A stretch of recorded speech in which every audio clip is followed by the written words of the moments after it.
ऊर्जा ही फार कळीची ठरते संपूर्ण जगामध्ये सध्या. ऊर्जा सुरक्षेबाबत भारत अमेरिका सहकार्याची दिशा आता कशी बदलताना दिसते आणि भारताच्या ऊर्जा सुरक्षेवरती कोणते परिणाम अपेक्षित आहेत? ऊर्जा हा खूप खूप मोठा विषय आहे.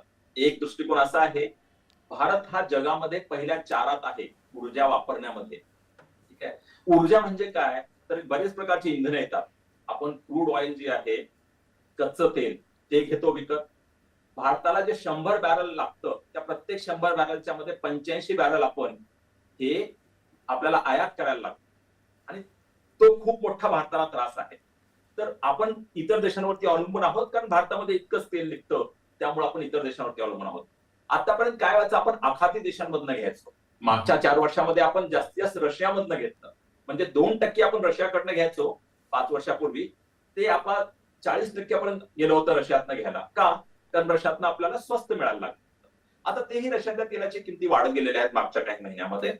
आता अमेरिका काय सांगते आपल्याला, की तुम्ही रशियाकडनं तेल घ्यायचंच नाही.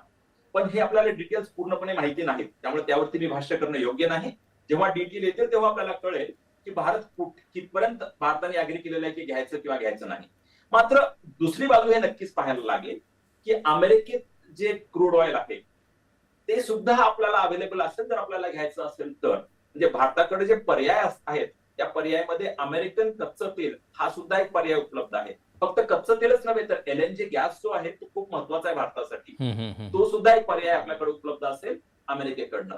त्यासोबतच अमेरिकेने जे काही व्हेनेझुएला सोबत केलेलं आहे, त्यामुळे व्हेनेझुएलाचं oil being fair to Venezuela which India always prefers, हे सुद्धा शक्य आहे. तर भारताकडे जे पर्याय आहेत ते वाढलेले आहेत असं समजायला हवं. आणि रशियाकडनं आपण जितकं घ्यायचो तितकं नक्की आपण घेणार नाही, हे तर निश्चित म्हणजे आहे. भारताचा जर मात्र विचार भारतात केला एकूण तर